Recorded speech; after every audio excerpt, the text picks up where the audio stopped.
when Metallica showed up at Woodstock, 9 Inch Nails was there in 1994. All they talked about backstage was Metallica. Like, oh, yeah, they're here for Metallica. No one messes with Metallica. Not even Led Zeppelin. Nobody. So if Metallica shows up at a concert, everybody gets real quiet. That means all the other bands. And they know it because the band member, the person that plays the instrument and uses his voice and has an idea, when they put that against Metallica, it's useless. They would never outshine it. It would be like all these small-time gypsy bands showing up and Beethoven arriving. And Beethoven going, hello. That's Metallica. The lead singer is Christian Science. His parents were Christian Science. Hetfield. Yeah, I get it wrong, but they're all geniuses, the whole band. They're a band, big time.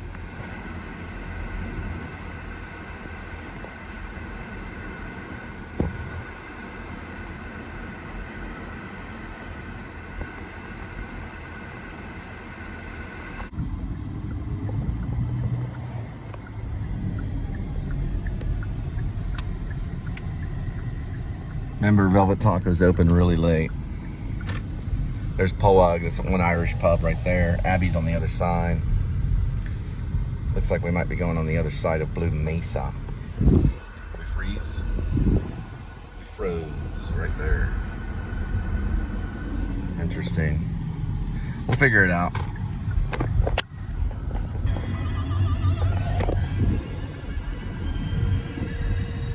Okay, it's gonna cut here in a minute. Technically.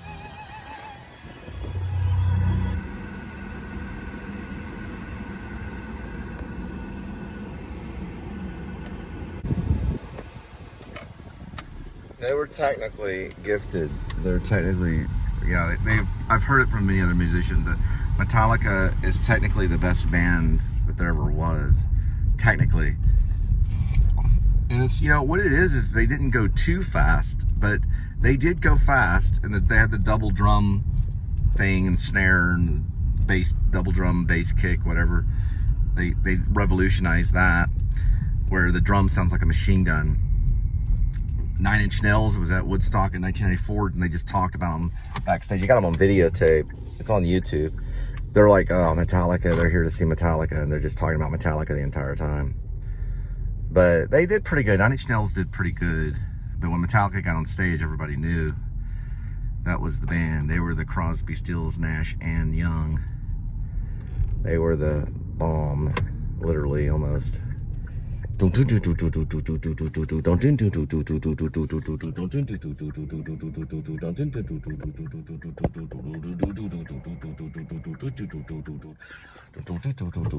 gonna let me go in that way. It's like, well, the guys listen to Metallica, just let him go. Let him have the left-hand turn right away. There's no right way left-hand turn.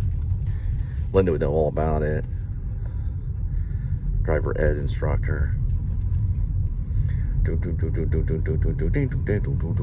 What happens if you get stuck at a red light? What do? You sit there all night? Well, I'm just going to stay here. Oh, we'll camp here for the night by the red light. It doesn't malfunction. They're getting AIs on those red lights. There's Blue Mesa right here.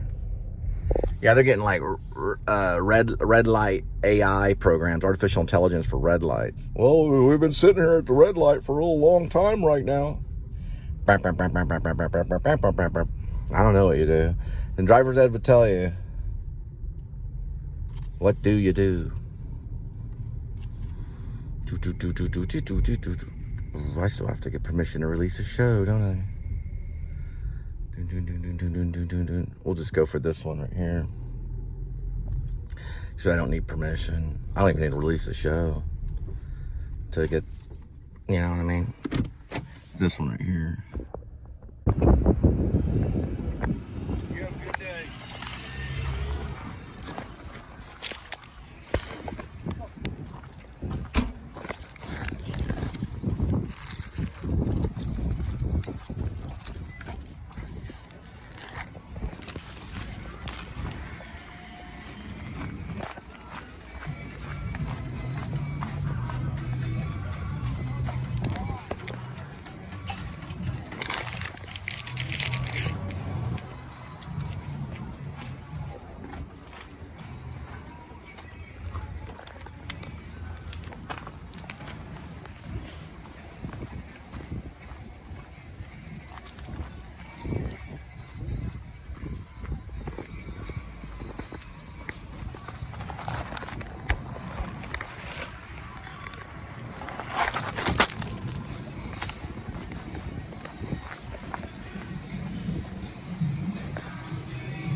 6475 2.1.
All those.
Seven through 710 4.5.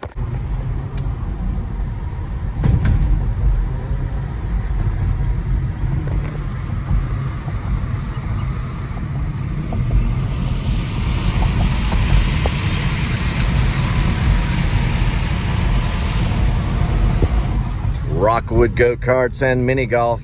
You come down and you have fun. I dare you, you.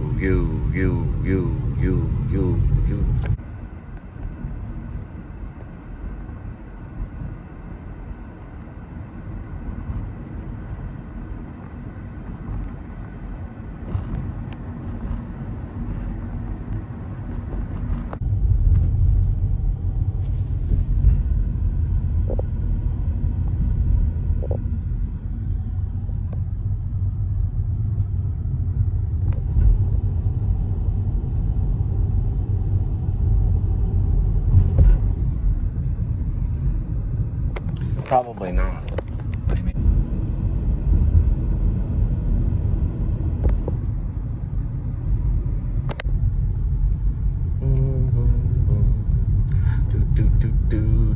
Riverside Art Storage, 817-507-892. River Art Storage. This reminds me of Grace, aka Werevlog, scene. Probably around the time that Gerald Ullman III meets John Blacksmith in the movie. Up to Gary Oldman. This road I probably would use, Mr. Oldman. Looky here. It's a little can opener. On the other side here, we go to a V shot. A 180 shot of Oldman in the back seat. This would be a replica of Oregon. Doesn't look exactly like Oregon. And boom, we go to the back alley behind the 7-Eleven. I just like it. It's a tall bridge. It looks nice. Down the road from a graveyard. Right here.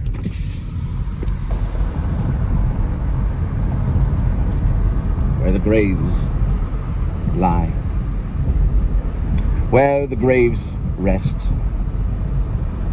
And where the graves tell the truth. In some circumstances. At least they've been manipulated. Mount Olive Cemetery.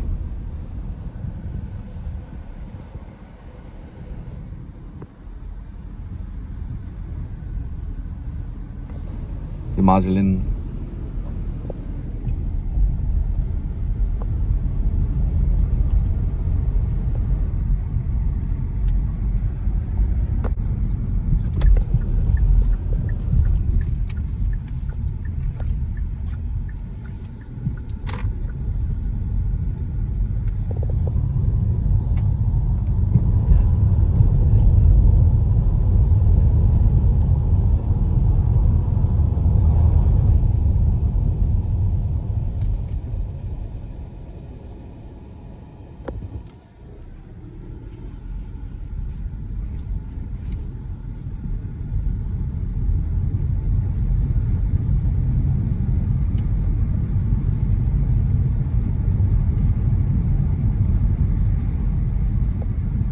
Balsam. It's interesting. Filming locations are. They're all the way from New York. All the way from New York. Told them all about the Please Subscribe show. They thought it was interesting. He's actually originally from Monroe. I told him I had been to Olean, New York, and my family, well, I went with my second wife, Angel, and the two kids were in the back. We got stopped by a state trooper because they have parishes out there that go from 55 to like 40. Or they'll go from 55 miles per hour to like 35. He gave me a warning and let me go. He was a young trooper. But Olean, which I pronounced to the officer when he pulled me over, he says, "Where are you going?" I go, "I'm going to Olean." He goes, "No, you mean Olean." I said, Olean, New York. Al Capone was one of the worst gangsters of Olean, New York. He later flourished in Chicago. He had to leave Olean. He was horrible. He wasn't a good gangster at all. When he got to Chicago, he flourished, and they got him later on. I think his nickname was Scarface. But upstate New York, that guy is more of like an upstate New York guy. But they're kind of well-read, just like the city. You meet someone from New York City, they've read books. They've read like Nietzsche, or they've read... a lot of them are. Even the cab drivers will sit there and talk about Paul Auster's new book, or something, if you know who Paul Auster is. They're very well read and educated, but he's been down here for almost 10 years, just hanging around.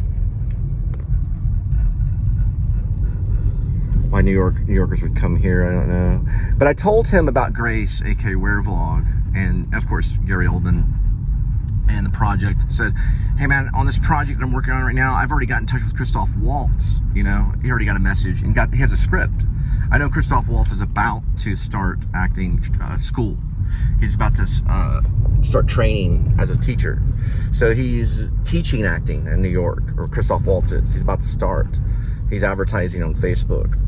So we'll have to see how well that goes, because acting training is very serious. And the European teachers are very important to New York. It all came from European teachers. The acting schools that were influenced by, the actors from Moscow, which was from Russia, influenced the New York actors, who started the group theater. So the Moscow Art Theater had a guy named Stanislavski. Konstantin Stanislavski came to New York with a group of actors they were with the Moscow Art Theater that influenced the group. The group was made up of Meisner, Sanford Meisner, Stella Adler was influenced by him. Elia Kazan was strongly influenced by the group. Lee Strasberg was part of the group who started the Actor Studio. Sanford Meisner started the Neighborhood Playhouse. Stella Adler, the Stella Adler Conservatory. Later, there'd also be the Lee Strasberg Conservatory. The Actor Studio was like the central Mecca ground. It was an old church, a Methodist church. It moved around a little bit. It ended up at 44 West, right by Birdland, where Charlie Parker would go to perform. Birdland was right down the road from it, or right down the block. They've trained everybody. Everyone from Robert Duvall, who trained at Meisner, at the Playhouse, which is down the road from the Actor Studio. But the Actor Studio is involved in training. Their main goal was to take musical theater actors and help them work on Chekhov, on classicals. They're all influenced by the Russians, the Moscow Art Theater, because Stanislavski brought a realistic style of acting to New York City, and they were like, wow, let's do this. So the Actor Studios trained Robert De Niro. They trained Marlon Brando. Marlon Brando doesn't like him. He's nowhere around, but they trained him. They trained Dustin Hoffman. You ever seen the movie Rain Man? The reason why Rain Man is so dang real is because Dustin Hoffman learned from Lee Strasberg. It's because Dustin Hoffman's gifted and he refined his abilities and senses to play an autistic character, right? For the sake of revealing some truths about autism and also about life. They've also trained, Robert Duvall worked with Meisner, and that's why he's very different style of acting when he's on The Godfather. You see Robert Duvall act, because Robert Duvall, Sandy Meisner destroyed line readings. He destroyed it. He said, no more line readings. You don't practice a line. So when Robert Duvall starts to speak, it's like as if he's saying it for the first time. Robert Duvall's an incredible actor. Al Pacino, he studied at the Actor Studio. I've studied there. Anthony Hopkins studied there. He observed there. The Actor Studio is a big deal because they combine all these other teachers. They'll combine Meisner. They'll combine Stella Adler. Stella Adler trained Marlon Brando, and so did Lee Strasberg. And certain scenes work too. Harvey Keitel studied at the Actor Studio. He used it as a advancement for 2 movies, Taxi Driver and Reservoir Dogs, meaning he used it as a way to advance the acting style for those films. It sounds like I'm saying advancement like money, but I mean, he used them to basically train. He trained around those 2 movies, Taxi Driver and Reservoir Dogs. He brought Reservoir Dogs into the Actor Studio. It's a training ground. It's experimental, and it doesn't cost money. James Dean went there and wrote a letter to his father. He wrote a letter to his family, explaining to them that he had went to New York City, he left Hollywood, to train with Lee Strasberg at the Actor Studio. And it was free, and he lived at the YMCA. Marilyn Monroe ran into him eventually, and they did a photo shoot. And Marilyn Monroe studied at the Actor Studio. The first thing they told her was, drop your routine and take 2 steps back. Now, you're going to take a shower, an invisible shower, and you're going to remember your senses. and stop talking in a high-pitched voice. Stop affecting your voice. They made her take off her makeup, basically, and become who she really was, Norma Jean. She dropped her Charlie Chaplin routine. She dropped that routine and became Norma Jean so that she could be real for a few films before it was over for her. They trained everybody.